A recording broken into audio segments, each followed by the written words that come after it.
nous les combattants. Bonjour à vous tous les fidèles de l'homme du peuple, pasteur Pascal Bakolé. Oui, bonjour à vous tous qui me soutenez de loin tout comme de près. On est toujours ensemble. Massouli, alléluia, Zanini, comme vous le savez, on est là pour les pays. On va se battre jusqu'à la victoire. Car j'ai la foi que dans peu de temps, Hippolyte Kanambe va pouvoir dégager le Congo. Oui, malgré la durée de la nuit, les jours va pouvoir apparaître à tous ceux qui ont perdu la foi, à tous ceux qui ont perdu de l'espoir. Laissez-moi vous dire qu'Hippolyte Kanambe n'est pas éternel, mais il est au soir de sa vie. Il a intérêt à faire sa valise, car dans peu de temps, le peuple congolais va pouvoir rire. À mes côtés, je reçois une femme combattante. Pour moi, elle est le leader du combat, Namasoloa Bassi, parce qu'elle parle bien. Et à l'un objectif, car le président Étienne Tshisekedi Wamulumba. Bonjour maman, bonjour Nathalie Misenga. Bonjour Pascal. Oui Nathalie, on va pouvoir parler des 3 points. Nous parlerons un peu de l'accueil que nos bien-aimés congolais ont eu à réserver à M. Paul Kagame. Hitler. Alors le deuxième point, la réaction de beaucoup de gens à propos de notre président Étienne Tshisekedi Wamulumba. Il y a certaines personnes qui ont changé un peu d'avis. Et le troisième point, nous parlerons du combat en Afrique du Sud. Alors parlons du premier point, l'accueil de nos bien-aimés de Londres.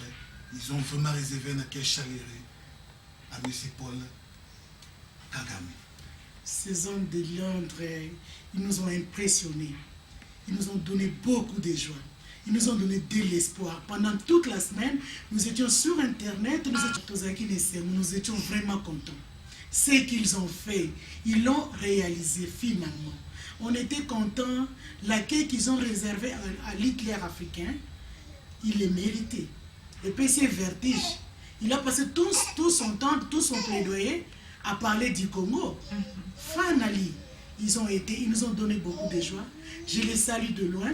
Je dis en tout cas, ils nous ont encore donné le courage, la force de rester dans ces combats et de croire dans notre combat. Ok, nous disons bravo, nous tous les combattants d'Afrique du Sud. Nous saluons vraiment cet acte. Yakitoko Malam, Sepelisi Congolais, oui, Général Ngando, jeunesse RCK, oui, combattants, nous sommes Martin Salibi, nous sommes à Londres, à Poto, il y a Soli Ingeta. Ingeta, on ne lâchera pas l'affaire. Il y a aussi Napol Kanaka, Kagame, on fait cela. À combien plus forte raison, il y a Hippolyte Kanambe, il y a Kata Mabuto. Et ce maman, Nathalie Misenga, elle aime bien qu'on l'appelle Nathalie Misenga. Oui, Nathalie, parlons du deuxième sujet, le président Étienne. Tu sais que d'aujourd'hui, il y a des gens qui ont changé d'avis. Hier, c'est tout le monde qui a clamé que j'étais des fleurs à notre président. Lui, aujourd'hui, il y a une poignée de gens citant, n'a pas intérêt à citer leur nom. Mais ils ont changé un peu d'avis. Vous savez, nous on dit souvent, Étienne Tshisekedi est un mythe, c'est un état d'esprit. C'est la révolte et l'amour, la révolte face à l'oppression extérieure et l'amour du patrie. Tous ceux qui étaient venus en 2011, tous ceux qui nous appelaient de loin, parce qu'ils pensaient que nous serions au pouvoir, alors que nous ne sommes pas encore au pouvoir, pourtant nous pensons venir au pouvoir, sont devenus nos ennemis. Ça nous fait un peu rire parce que vous savez, pour tout Congolais, nous estimons, nous pensons que notre ennemi commun, c'est Hippolyte Kanambe, l'Hitler Kagame, et bien toute cette communauté internationale qui nous agace. Mais nous ne devons pas être ennemis entre nous. Nous ne devons pas nous régler les comptes. Nous ne pouvons pas régler les comptes à un homme qui a sacrifié toute son existence pour vous dire ce que vous êtes en train de voir aujourd'hui. Pour vous dire qu'il y avait péril en besogne, qu'il y avait un problème chez nous. Et aujourd'hui, puisqu'il n'est pas venu au pouvoir, parce qu'il n'est pas encore au pouvoir, il y reviendra. Et vous pouvez maintenant huer, injurier, dire toutes les bêtises que vous êtes en train de dire. Nous voudrons aussi vous rappeler Martin Luther King. Depuis le jour où il a eu son rêve, comme il dit, I had a dream. Depuis le jour où il a eu le rêve, et le jour où Obama est devenu chef de l'État, le Noir est devenu chef de l'État chez lui, il s'est passé 60 ans combattant. Êtes-vous capable de résister pendant 60 ans si cela devait arriver pour le Congo? Vous devez connaître pourquoi vous êtes dans les combats. Et vous devez rester dans les combats pour vous battre à côté de ceux qui, avant vous, avaient vu le mal qui est arrivé au Congo. Étienne Tshisekedi est le père de notre démocratie, comme Patrice Emery Lumumba est le père de notre indépendance. Si vous voulez qu'on parle de vous par l'avenir, dans les siècles à venir, Vous devez, si vous voulez qu'on parle de vous en bien, parlez des autres en bien pour ceux qui travaillent aujourd'hui. L'homme dans la vie ne récolte que ce qu'il sème. Si vous êtes dans le combat par opportunisme, vous êtes là pour avoir un petit pouvoir, pour avoir un petit, comme on dit, un morceau de gâteau du pouvoir congolais, eh bien, le combat, ce n'est pas là où vous devez être. Vous avez alors très mal choisi votre organisation. Ok, mais démocratiquement parlant, on a aussi intérêt à citer ou à parler des faiblesses aussi de notre leader. Franck Diongo en prison, mais le président Tshisekedi, Diomi Ndongala en prison, le président Tshisekedi ne dit rien. Okay. J'aime bien cette question-là, parce que Tshisekedi, c'est un homme mythique, c'est un homme spirituel. Le Tshisekedi, c'est l'esprit de tous ces Londoniens qui, lorsqu'ils sont allés chasser Paul Kagame, l'Hitler africain, ont amené des panneaux disant « Libérez Diomi Ndongala ». Le Tshisekedi, c'est l'esprit qui est en moi, qui combat au quotidien pour rappeler à l'ordre partout où je peux rentrer qu'il y a un homme, un innocent qui croupit en prison. C'est un homme qui a un certain âge aujourd'hui, qui ne pouvant pas tout faire. Son esprit qui est en nous, le besoin qui est en nous de lui ressembler, d'aimer le Congo comme il a aimé le Congo, de protéger le Congo comme il a voulu protéger le Congo, et de travailler pour le Congo comme il a travaillé pour le Congo, c'est ce qui t'anime aujourd'hui sans rival. De m'inviter sur ton plateau et de parler de cet homme de bien qui est Diomi Ndongala qui est en prison. Je pense que Etienne Tshisekedi, c'est aujourd'hui Nathalie Misenga qui s'élève, qui dit que ce qui est arrivé à Diomi Ndongala ne devrait pas arriver dans un pays, dans le siècle présent où tous allez Dans le siècle présent, tous allez lelo, ce qui est arrivé à Diomi Ndongala et Kokaki Koyate, Hippolyte Kanambe est en train de chapeauter toutes ces bêtises na Mboka, Nabiso, il a intérêt à pouvoir quitter le Grand Congo le plus tôt possible. Oui, tous ceux qui soutiennent ce jeune homme, vraiment, ils ont ça la passer parce que tout ça la Satan. Tous ceux qui sont derrière Hippolyte Kanambe, ce sont des satanistes. Tous ceux qui appuient le pouvoir de Hippolyte Kanambe, ce sont des satanistes, ils sont plus même que les démons. Oui, c'est vrai. Peut-être les démons sont là qui montent le colangaï, n'a sentiment à moto. À soutenir Hippolyte Kanambe parce que le démon a des esprits, a un autre le roi et c'est pourquoi ça démon. Alors, Masolo combat Nathalie Misenga ici en Afrique du Sud depuis un certain temps. Combat en Afrique du Sud des années Tiakolala. Nathalie, en tant que leader de Masolo Bassi na combat, il y a eu une crise, sur fait que je vous le dise, depuis un certain temps. Il y a une crise qui règne au sein des combattants. Il n'y a pas un combattant leader aujourd'hui qui peut hausser sa voix et que tout le monde va l'endailler. Les lots ont vraiment combattant leader d'Afrique du Sud, Azali Sousouté, à part son rival, aux médias, les lots au monde entier, Yebi tout ça, la moussala n'a compte à médias. Mais en tant que combattant, vraiment, comme une crise, il y a leadership. Liango, yo en tant que moi si, l'obali l'obamoko bako koyoka yo. Combat est comme l'organisation monstre. Combat est l'organisation monstre. Et l'autre est Mutu, et Kingo, et Boye, et le monstre, c'est vrai. Mais il faut tout comprendre un peu moi combat. Combat botane mi colonie. Combat est Nambula Boni. Bini boza bapana bobi ke moi natama botamaka moi ko chaque événement, chaque kokola, moi étape n'y a pas kokola na bomo inaye et lukaka moi parent à l'andela muki. Bakongolais bazaka na bolingo kongo makasi te yo talaka mbula ni de Etienne Tshisekedi abanda ko lobaka ça ne va pas. Histoire à maîtresse parlementaire, ça fait 13 ans, ça fait plus de 30 ans. Papa pour que Congolais la muka et ça les mikolo belé donc nous devons souffrir le loké na kata d'organisation tout ça pour ça la sikopo total qu'est-ce qui ne va pas au Congo qui est beaucoup de petites erreurs. Bakongolais ba la muki de lona kolinga beaucoup ba kolinga Congo sikoyo moi ba erreur eza ebelé. Ce que nous pouvons dire c'est quoi? C'est qu'un royaume divisé ne peut rien faire. Bato ba kei ya kokabwana batonga kati. Bato ba kei ya koswana, ils ne peuvent arriver nulle part. Mais si nous pouvons revenir ensemble, parce que nous avons qu'un ennemi commun. Aucun combattant, quand même il vient ou pas, qui se manifeste ou pas, tout celui qui est congolais, tant la landa pour naé, à Kanza, tola la tobatoko la toko kanisa Congo et tout kanisa ka Congo. Donc, et le cause sangisa biso et l'équipe babilo comme qui est au kabola biso. Mais en français, ce qui nous unit est plus important et plus fort que ce qui nous divise. Ce qui nous unit, c'est cet amour de notre mère qui est le Congo. Et le besoin est que tous ces étrangers qui ont décidé qu'ils devraient diriger pour l'éternité de notre pays, va quitter, va le voir. Donc, le quoi, tout ça, bolingo makasi ya Congo, et papa ça arrive à la moins éliqué qui bolingo Congo et zaka kana biso nyonso, na bo bazo ya na bo baoyate, na bo bafinga mite, na bo batanga Maman Nathalie, les 20 combattants aux arrêts, sur na bango Denis, nous sommes bana poto ko nous ba besoin ba yeba, na solo ba arrêter, ba yeba prisonnier na biso combattant ba héros na biso ba na prison et comme niveau ni. En tout cas, merci to pesi na merci na ba poto nyonso. Atopesa ki mbongo topesi lo côté d'abord ko benga ndenge bo benga kana et puis ça va penser biso makasi.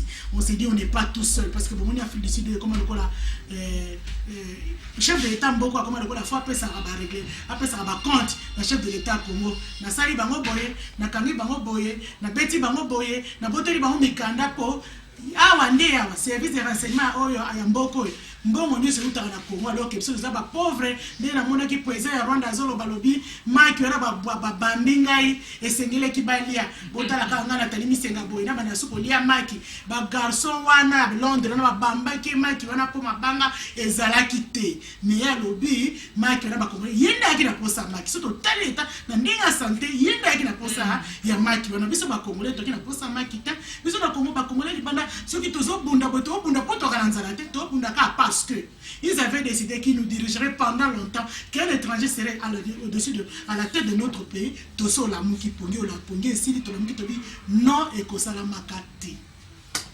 Ok, merci Rachel Kabenya na mboka ya Londres a pesé une question pour Nathalie Misenga sur arrivée à Paul et à Obama na mboka Afrique du Sud.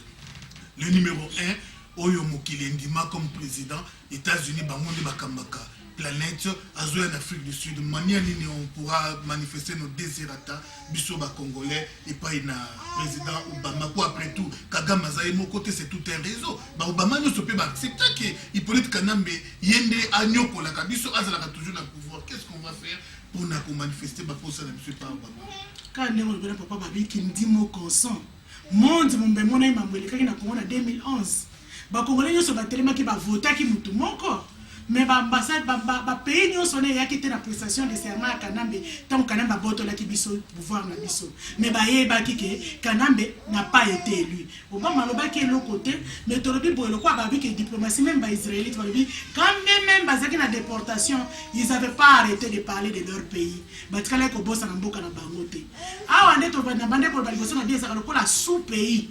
Donc on a ceux qui jimo, ceux qui twin ya Congo, to yebite bana Londres marambosali wana biso ceux qui kaka bomeki mi bilito za 80,000 Congolais biso to boka biso kana prison. Ba oya bolando même au bimaki na manifestation te ba oya are you Congolese? Yes, and they catch you. Ezala kaka ndenge wana. Mais to la te. To kosa eloko moko mo eto ba la télévision boye ezalité. Mais to c'est le président du monde, le président des États-Unis biso Congolais ya na ba Congolais ya Afrique du Sud. Pour que ça soit un reliquat et de la campagne comme ça. Mot de la fête pour la tranche à l'élo. On a passé merci, on a passé une opportunité. On a passé souvent à Londres, merci. Topesi merci na moi groupe bana bela oyo bana pelaki moi c'est quand même alors na tango hier ko kunda nani fada na step fada na ya ko kunda mobali ya mama na lokumu alors que basi a boma lisumu bango basale zaka ko sala ba congolaise na partie ya est sika kita to richesse za mingi bango bakunda makate ba tira bango na ba fausse commune ba bwaka bango topesi bino bana Belgique merci na pesi bino ba bisou bana Londres na pesi bino ba bisou makasi et puis na pesi bino bo bazana boloko to ko futa kaka bel. Est-ce que vous savez que les rebelles sont à la porte de Goma? Oh mais papa sans rival tous à la sincère, il se passe que nous sommes bêtes. Et on dit toujours qu'il y a une des raisons pour laquelle Kagame et Kanambe est notre chef d'État parce que nous sommes stupides. That's not true papa. Tu connais bien que Congolais ne sont que Goma et Zalaka déjà dans ma boko ya Rwanda depuis Musée Laurent Désiré Kabila. Tous ces comme gouverneurs là-bas sont originaires de Rwanda. Ba ce qu'on t'a dit armée na biso. Otali ba jipo eza na Goma yango eza na Kigali. ezalaka baza kutu na ba kokoso aussi osombi café bakomi yo produit ya Goma Republic of Rwanda. Donc basi basala eloko wana makala kutu bazoluka nde basilisa babantu bakolo mabele bango nyonso banilotique baleka po tika toyisa biloko ete boleka na référendum bongi bosala référendum populaire lokola babantu baautochtone bakomi moke banilotique bakomi ebele mpo soki référendum esalami bango bakoganye bakoannexe mais Congo ekokende te bino bomonaka te ebubundaka na milimo. Nous sommes 60 millions de Congolais, Totoni Libande Bélé, Tozan armée, Bochaka Gam, Bochaka Nam, le chef de l'État, a fragilisé l'armée, la Bissonioso, le Lobo Yokanate, pour Kabola, bien, qui t'a un beau cannabis, mais beaucoup disent pendant plus de 20 ans. Bozoko Kaka, gagné, alors que le monde entier agresse le Congo, Bazoko gagné Congo, parce que Bozo Bundananzande. Si on a Zaki Bino, Nangana Tika. Voilà, vidéo, Kagame a dit qu'il espère qu'il y a Simon Kimbangu et bête qui est Kofi.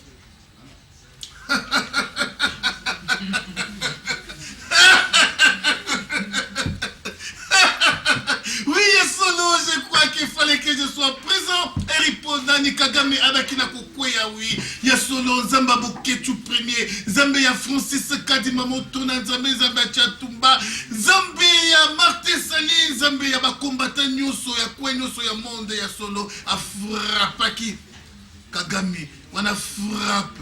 Ya Solo, je remercie en passant celui qui est derrière la caméra, Jean-Marie Pompa. Solo Yayo, merci Bélé. Merci beaucoup à Jean-Loup Pemba. Oui, merci à Koussara, merci à Maman Lolo Marc d'Afrique, merci à Boris Bondo, merci encore une fois à Nathalie Missenga, merci à Baïnousso Basoutenaka Kassan Riva de l'autre comme des prêts. Je pense directement à Média.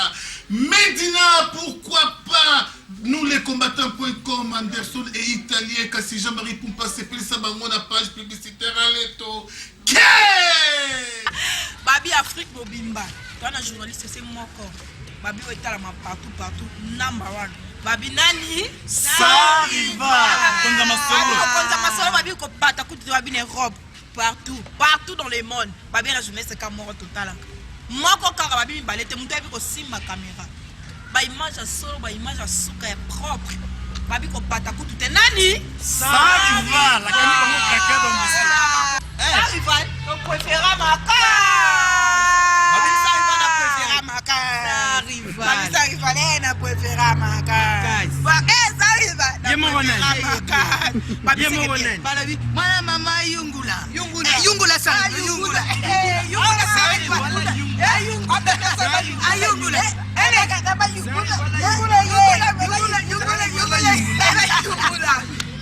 Sorry, Val. Pascal is a very good man, sans rival. Ya Solo, bandeko na ngano so congolais, ils ont participé mawa dans les campagnes comme ils sont la communauté, de perdre vraiment un être cher, Wazaki vraiment l'équipe pour les uns, Yaya pour les autres, moi pour les autres aussi. Vraiment, ils sont les passé d'abord, communauté congolaise, tous a éprouvé. Ah, on est ici quand ici les salamaki le monde, où ils allaient cyber oyo bozo komona. Et si quand des causes comme ça, là, comme manager awa, alors assassin bakoti, les criminels, bakoti pour baïba, alors on a aussi la commentaire mingi te bino moko bomona vidéo.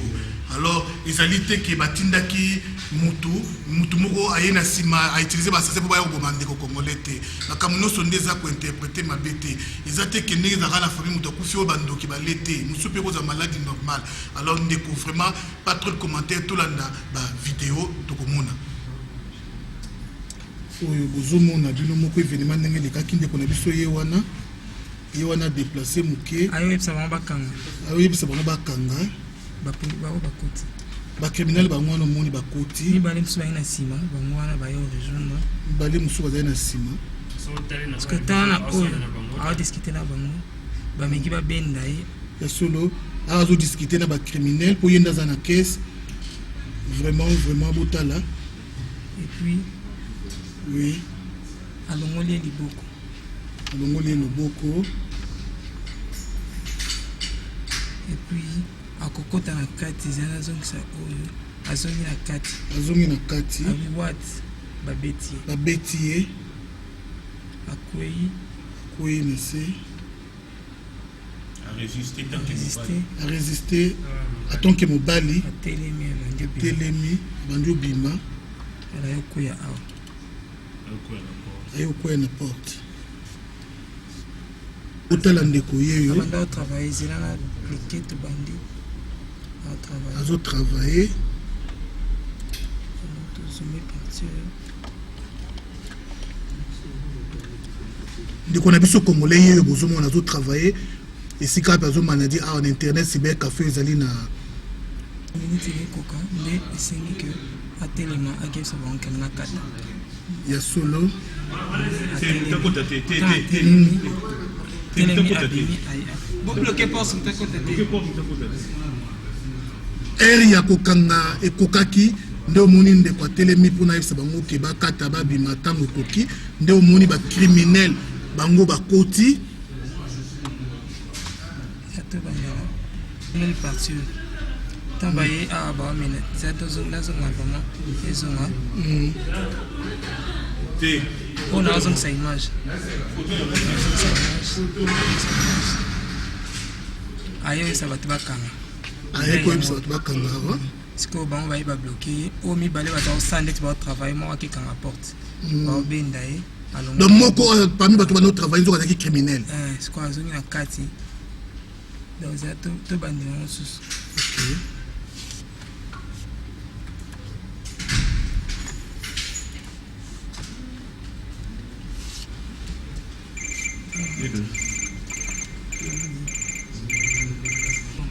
En général, d'abord, c'est ça. Lui, il travaillait. Après un moment, il devait fermer à 22h. Alors, il s'est dit que Abima a signalé Batunde, Abimi a signalé Bango. L'image où on Abimi a signalé Bango. Agrandir l'image maintenant. Maintenant, on va comprendre, ils sont déjà entrés à partir d'ici. Deux autres étaient là au coin, ils travaillaient. Ils vont rejoindre Bango. Où est-ce qu'on la porte?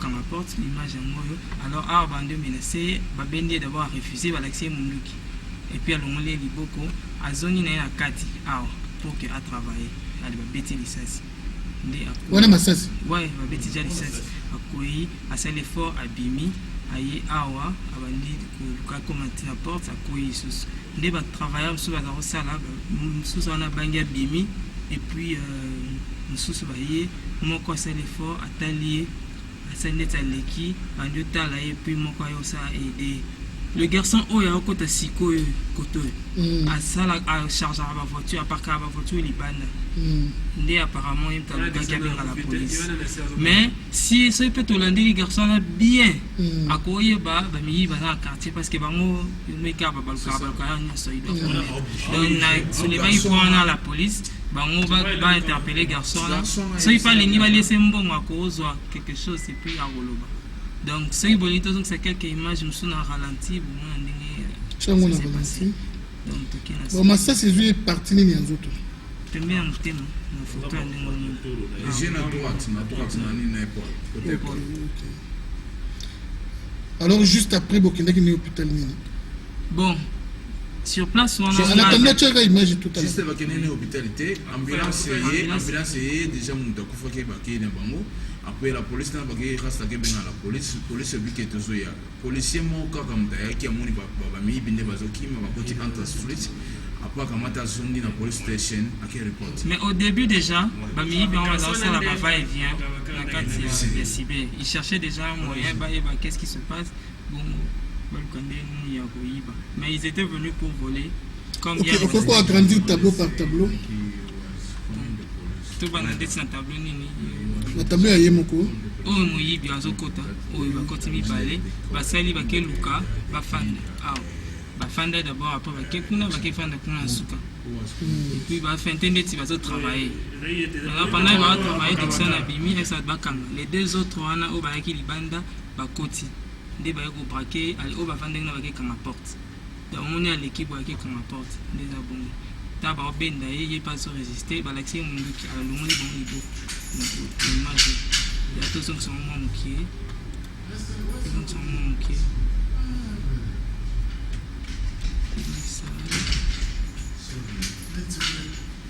ande bazakokutana tozongisa image ok puis tu play. Tant baye anga kota bakangi ba bende po abima moko akota ke zombonga longoli lipokunde mo akoti anga beti licence. Donc c'est comme ça. Donc ça passe bon bête ma cesse. Bon, j'ai attention que ça moi OK. Donc c'est image. Parti au beta licence. Et moi non donc c'est moi ndé ça y est. Donc, tant à côté, oui, le cyber est situé sur Kenmer, Kona, Anta Street. Comme vous le remarquez vous-même, c'est ici où l'incident a eu lieu. Alors, rapidement, nous allons pouvoir interviewer un des membres des staffs qui travaillent ici au cyber. Pas trop de commentaires, c'est un Sud-Africain. Can you come please? Hi, Chief. I'm fine. Can you say something about our brother Ibasa? He was working in the shop. Yeah, I would say I met Dixon like almost 2 years back. We were still on the other side, we moved this other side. So as I met him, I didn't know him, but then we became friends as we were working together all the time, So most of our time since he was here in South Africa, most of the times we were together. He was like a brother to me because we are no longer friends. When you're with somebody almost all the time, you know what I mean? It comes to that point where like now he's become your brother. We used to share everything. We share the same food. If he doesn't have food, I buy him food. If I don't have food, he buys me food. If he owes somebody and he needs money, I would borrow him. He was like a brother to me. Okay, how was the incident? The incident that day, the time that I was here around 8:30. Yeah, because I have to. 8 p.m. Yeah, p.m. at night. It was raining by that time because I had to come bring his keys. You see, it's because on Friday night we were together. Friday night. Yeah, so I was sleeping there by his place. Then I came to bring his key back here. Then I left because I have to open in the morning. So I went home to sleep. Then that's the last time I saw Dixon. Okay, thanks, sir. All right. Dixon. Comment est Dixon Brown? Dixon Brown. Dixon Brown. Devant l'année, c'est moi le garçon qui partage avec lui. Partage en Inda aussi. Chambre Moko. Chambre Moko. Ok. Dixon, d'abord j'ai dit à son homme à 2h. Allez, vendredi, 6h, il est déjà sorti. Allez, dimanche, tant dans autre church, dans une namoni zagi au campus. J'ai photo Dixon, le numéro. Né lundi na temps, va essayer de voir Dixon. Mais tout la vidéo, les amis veulent aller dans shop. Dixon pas là il donc toi et Dixon, Aza c'est comme un frère pour moi. Et puis Dixon va me bailer. Dixon est très résistant, très têtu. Donc a résisté na miibi. À le temps de bazobima, beti licence. Mais malgré bonne na liwame, ayoko la kota porta. Donc lo ba bomeli ezaka ki ba miyibi, bayaki na monde ka kuiba. Bayaki na objectif ya koboma mutu te. Et puis après ton miyiba kei, basali compte, so ngande mbongo ezali na kanza ina mara 250. Donc ba bomeli mutu likula 250. Okoko identifier ce que miyibi wana bazali ba to nationalité nini? Ba ba to mboka. On a ngade na modele ba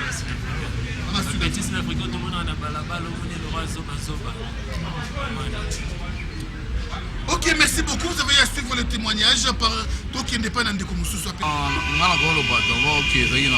Vers 20h, 21h30 parce que tu as même action dans Salama. Je pense que nous avons même déjà Dixon et on a un policier qui a été alors, tant ambulance et wana déjà retard parce que déjà Dixon a mis coup là déjà. Alors, on est quand on est au bas, et que juste kaka ba on est au sol entre bana ba mi bi ba ki po ba yi bambongo ya kama tu basimi el boko alors le boko. Alors, on a monde bo monde qui a tenu maki bo monde on a ba image au sans rival à lui. Alors, muto ane ko kanga photo on les a kinga yimda kanga photo wana parce que na tagi le même jour ba pesa autorisation pour kanga photo. Mais ça na mama musu souté o ko yana sima. O bi ka ça ba les zones de lo monte. C'est ça. Oui, merci sans rival. Bon, on a les jours après, parce que le frère en question a assassiné na nuit ya dimanche. Bon, normalement bango awa toi na ba voisin tukanga souvent so boulot za mo makasi tukanga souvent ba 22h. C'est comme ça les mo makasi. Alors ils arrivent à 21h50 boy, donc 22h10. Ndé bandi ba yoko kotana na shop. C'est là ba nouvelle pour tout doit na quantité. Mais ba nouvelle des oya ba bike tant ba koti ba braquer ba tenir sur na kati ba pousser bango na coin moko ba isoler bango ba immobiliser bango. Allez, les frères peuvent rejoindre le groupe wana ba bino yo zonga koto. Après ba isoler na place na coin na imoko. Bon, après ba chever azo coup de balle moko paré na cœur. Comme vous le savez, nous sommes à la morgue ici à Ilebo où se trouve le corps de notre cher Congolais qui était vraiment trop cher. Le nom c'est Mafuta Dixon. Il n'est plus avec nous, il est décédé. Alors, comme surprise, Toyena morgue Tomoni Bakataye Bana à opération Tinase, Biloko Akati, et ça les sous-soutés, je crois c'est pourquoi Tolito Yeba, Oyo Asala na morgue Awa, a expliqué Bisso pourquoi l'opération Salami sans notre avis. Yeah, my brother, the problem is what because our brothers was passed away and we just come, we see the operation from here and that side is what. Can you talk to me? This is a South African law. Donc, où is the loi in Afrique du Sud? When the person is died with accident of gunshot, anything of what else, the doctor is make postmortem. Yeah. This is postmortem. They call postmortem. They take the piece of kidney and the piece of brain. They take to laboratory in Pretoria. Then that is the evidence. That is the evidence. The cause of death. What was it? Ok, naza si bolandi awalobi ezali loi ya Afrique du Sud soki mutu akufi na accident, même masasi ezaka accident, alors awa fuba sali opération wana bazwa ilomo na mkongo awa na nini na libumu po bakena ngo na Pretoria hôpital ba tester basala autopsie bayeba ezalaki nini. Alors je crois que bino oyo botungisamaka mingi na ba otala bazwi biloko bakati bateki bazwi boye bolandi eza loi ya mboka oyo. Thanks my brother. Alright. Got something to talk? No. It's okay.